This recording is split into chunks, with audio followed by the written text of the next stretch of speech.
Komisi Pemberantasan Korupsi membeberkan aliran dana dugaan korupsi yang dinikmati Bupati Pekalongan Fadia Rafiq dan keluarganya.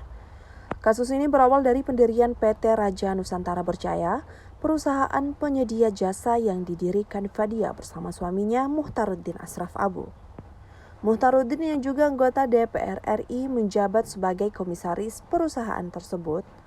Posisi Direktur PT RNB sempat dipegang putra mereka Muhammad Sabik Ashraf pada periode 2022 hingga 2024, sebelum digantikan oleh orang kepercayaan Fadia Rul Bayatun pada 2024. Perusahaan ini kemudian aktif mengikuti pengadaan barang dan jasa di lingkungan pemerintah Kabupaten Pekalongan, khususnya proyek jasa outsourcing. Sepanjang 2023 hingga 2026, PT RNB memperoleh berbagai proyek outsourcing di sejumlah instansi daerah. Pada 2025 saja, perusahaan tersebut mengerjakan proyek di 17 perangkat daerah, 3 RSUD dan 1 kecamatan. Dalam prosesnya, Muhammad Sabik diduga mengintervensi sejumlah kepala dinas agar memenangkan PT RNB. Perangkat daerah juga diminta menyerahkan dokumen harga perkiraan sendiri lebih awal agar perusahaan dapat menyesuaikan nilai penawaran. Dari kontrak-kontrak tersebut tercatat transaksi masuk ke PT RNB mencapai sekitar 46 miliar rupiah selama 2023 hingga 2026. Namun hanya 22 miliar rupiah yang digunakan untuk membayar gaji pekerjaan outsourcing. Sekitar 19 miliar atau 40% dari total transaksi diduga dibagikan kepada keluarga bupati dan pihak terkait. Rinciannya, Fadia Rafiq diduga menerima 5,5 miliar, suaminya Muhtaruddin Ashraf Abu 1,1 miliar, putranya Muhammad Sabik Ashraf 4,6 miliar, dan anaknya Mehnas NA 2,5 miliar. Direktur PT RNB Rul Bayatun diduga menerima 2,3 miliar, sementara 3 miliar lainnya ditarik tunai. KPK juga menemukan pengaturan distribusi uang diduga dikendalikan oleh Fadia melalui komunikasi dalam grup WhatsApp bernama Belanja RSUD. Setiap pengambilan uang untuk bupati dilaporkan dan didokumentasikan dalam grup tersebut. Selamat siang Ibu. Bu, mau disampaikan Bu. Ada yang mau disampaikan Bu untuk warga Pekalongan. Sedikit aja Bu Farida. Sedikit aja Bu Farida. Mau ngomong. Iya, sambil jalan. Sambil jalan, ayo sambil jalan. Saya tidak OTT, saya tidak ada barang apapun yang diambil. Dan pada saat penangkapan saya mereka menggerebek ke rumah, saya sedang sama Pak Gubernur Jawa Tengah. Jadi saya tidak ada OTT apapun, barang serupiah pun, demi Allah nggak ada. Ibu bersama Gubernur Jawa Tengah membahas apa Ibu? Nggak membahas izin bahwa saya besok nggak bisa hadir acara MBG gitu. Bu, Ibu ikut proyek dalam pengadaan PBJ juga Bu ya, perusahaannya Bu? Enggak, saya tidak ikut Mbak. Itu apa itu? Bukan, itu bukan punya saya nggak pernah ikut. Itu perusahaan siapa Bu? Itu perusahaan dari keluarga, bukan saya. Oke. Terima kasih ya Mas, yang penting saya sampaikan kepada saya tidak pernah OTT dan tidak ada barang serupiah pun bisa demi Allah. Walaupun di kepala dinas saya pun juga tidak ada serupiah pun. Tapi kita mengikuti aja lah, biarin aja. Ada pesan-pesan untuk Ada Allah aja nanti Bang. ada pesan-pesan untuk warga Pekalongan Bu? Ada Bang, dan mudah-mudahan semua baik. Nanti siapa yang jahat akan dibalas oleh Allah. Ibu kalau nggak merasa nggak di OTT bakal mengajukan pra-peradilan nggak Bu?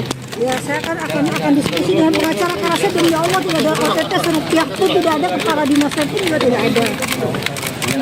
Bayar pas dulu dong Bu, kalau nggak salah Bu. Nggak usah malu Bu. Ya Mas. Bu, Ibu doang yang ditemukan tersangka ya Bu ya?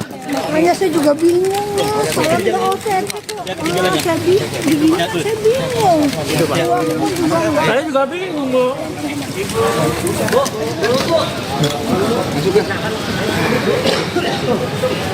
Ibu-ibu. Anak bupati sebesar 2,5 miliar. Kemudian dilakukan penarikan tunai sekitar 3 miliar. Di mana pengelolaan dan distribusi uang tersebut diatur oleh FAR. Jadi mengelola uang masuk berapa, jadi penagihan kalau ada dinas yang belum membayar langsung perintah Ibu segera dibayar, seperti itu ya. Pengelolaan dan distribusi uang diatur oleh FAR. Pengaturan dilakukan melalui komunikasi WA Group bernama belanja RSUD. Ini kalau yang di RSUD tadi kan ada 3 RSUD. Nah, diatur di situ. Kemudian setiap pengambilan uang untuk bupati, stafnya selalu melaporkan, mendokumentasikan, nanti rekan-rekan akan lihat, dan mengirimkan melalui WA grup tersebut. Penyidik juga masih akan terus menelusuri apakah perusahaan ini juga digunakan untuk melakukan modus yang sama atau modus-modus dalam penerimaan lainnya.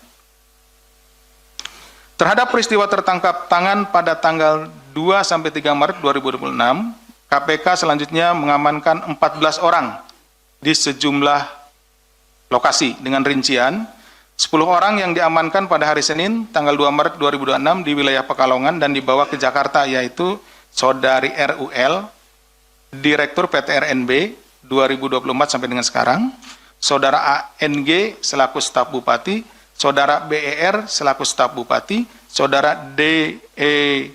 Dew selaku staf Bupati, Saudara MYA selaku Sekretaris Daerah Kabupaten Pekalongan, Saudara RYN Pelaksana Tugas Direktur RSUD KSSI Pekalongan, Saudara HRM selaku Kepala Bagian Umum Setda Kabupaten Pekalongan, Saudara BRM selaku Camat Karanganyar, Saudara MDR selaku Kepala Dinas Pekerjaan Umum Kabupaten Pekalongan, dan Saudara AUL selaku Ajudan Bupati, 10 orang. Kemudian 3 orang yang diamankan di Semarang pada Selasa 3 Maret 2026 dini hari, yaitu Saudari FAR selaku Bupati Pekalongan periode 2021-2026, 2025 dan 2025-2030. Saudari HNI selaku Kabag di Pemkab Pekalongan, yaitu orang kepercayaannya Bupati. Kemudian satu lagi, Saudari FIA selaku Ajudan Bupati. Ketiga orang tersebut selanjutnya dibawa ke Jakarta untuk dilakukan pemeriksaan. Kemudian 1 orang lainnya datang ke kantor KPK setelah dihubungi oleh tim KPK, ya Saudara MSA selaku Direktur PT RNB sekaligus anak dari Bupati. Ya. Dalam pemeriksaan intensif yang dilakukan, FAR menerangkan bahwa dirinya berlatar belakang sebagai musisi, ya bukan seorang birokrat. Ini yang disampaikan oleh Saudari FAR. Serta dengan demikian, Saudara FAR tidak memahami hukum dan tata kelola pemerintahan daerah. FAR mengaku urusan teknis birokrasi diserahkan kepada sekretaris daerah, sementara dirinya lebih banyak menjalankan fungsi seremonial di lingkungan Kabupaten Pekalongan. Itu yang disampaikan oleh Saudari FAR pada saat memberikan keterangan. Hal ini tentunya bertentangan dengan asas presumptio aures de iure, teori fiksi hukum. Terlebih FAR adalah seorang bupati atau penyelenggara negara selama 2 periode, serta 1 kali menjabat sebagai wakil bupati periode 2011-2016.